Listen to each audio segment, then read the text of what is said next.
After my video on the old Brandon antennas near Townsville, Queensland, Australia, a few of you raised this in the comments. ABC Perth moving from 720 AM to 102.5 MHz FM.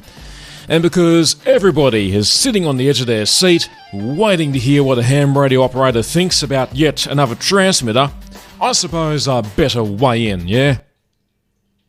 Because we've all reached a point in this country where old broadcasting equipment gets treated like unexploded ordnance. Careful, mate. That transmitter predates streaming. That signal has been around for a very long time. ABC Perth traces its origins back to 1924. 6WF, West Farmers, first went to air on longwave, running continuously for a century of Perth radio. It sat through the Depression, the Second World War, television, FM, the internet, podcasting, streaming, and more recently those well-known industry buzzwords, digital strategy. By the time it landed on 720 AM, that frequency was just part of the place. Kitchens, cars, sheds, farms, utes, somebody's garage where the volume knob hasn't moved since the Fraser government. Then, in 2026, it moves to FM. And I'll admit it, I think it was the right call. FM sounds better, cleaner, brighter, a lot less chance of sounding like it's coming out of a biscuit tin. Suddenly, the ABC is coming through cleanly instead of dragging half the city's electrical noise along with it. Now, technically, I get it, okay? I'm a ham operator, I have a bias towards those big old-school AM transmitters. But it does need conductive ground to do its best work, and Perth's soil is dry, sandy, and electrically hopeless. A modern city has a wall of interference. Power lines, rail gear, solar inverters, every phone charger quietly screaming into the spectrum. AM hears all of it. That crackle on medium wave. It isn't vintage character when you just want your breakfast news. It's modern civilization punching a radio in the face. FM doesn't travel as far, but put that transmitter on a good hill with decent power and you get a proper clean metro signal, which is exactly what's happened. Running out Bickley in the hills, for most listeners, that's simply better. And it is the awkward part for someone like me. I love the big masts, the ceramic insulators, the feeder lines, anything that looks like it could survive a direct lightning strike purely out of spite. I love that stuff. But the average listener just doesn't care about it. So moving to FM, sound decision overall. But should 720 have gone dark completely? That is where it gets interesting. Because AM is simple, wide area technology. The kind of signal that just turns up on cheap radios. Everyone has got one or can get one. A strong AM signal reaches well past that neat little boundary of a city coverage map. FM wins inside the coverage area. AM wins the second you ask the harder questions. But what about the people further out? What happens in an emergency when the internet's down and someone doesn't have the app, the stream, or the smart speaker? That's the whole point of this kind of infrastructure. Not because everyone uses it every day, because when things go wrong, it's one more way people stay connected. And I do wonder if we're too quick to write off old infrastructure. Nobody uses that anymore. But yes, I'm only a ham radio operator, so maybe I am a bit biased. But I can still be objective. The case was that Metro Perth would be better served on FM, and for the core audience, probably true. But 720 was never just a Metro service.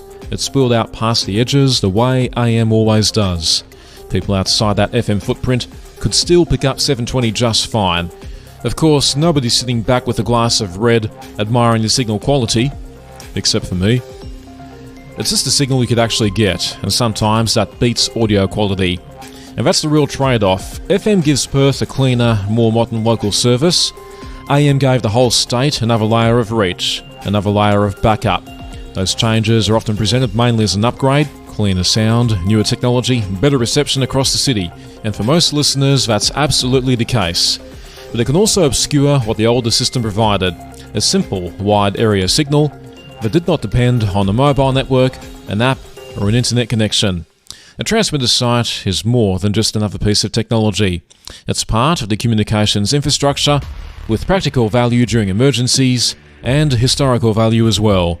Switching off 720 was not simply the retirement of a frequency, It brought to an end an era of broadcasting that had been part of Perth for more than a century, stretching back to 6WF in 1924.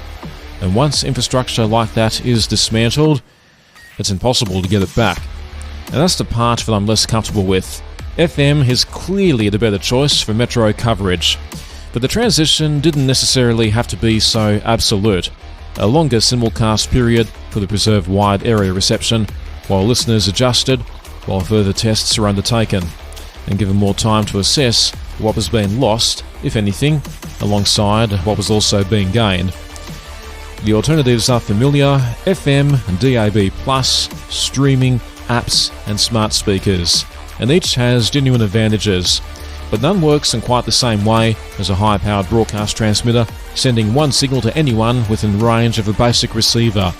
There's no account subscription or internet connection required. You turn the radio on, tune the dial, and the signal is there.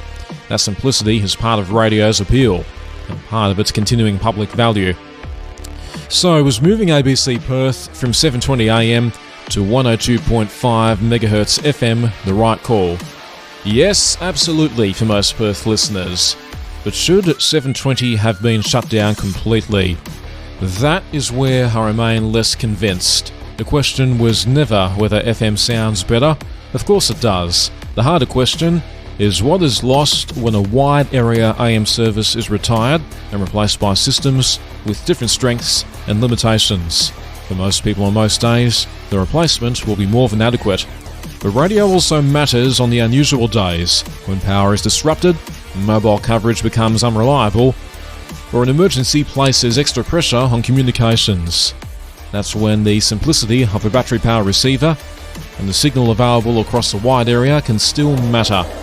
Perth gained a cleaner ABC signal on FM.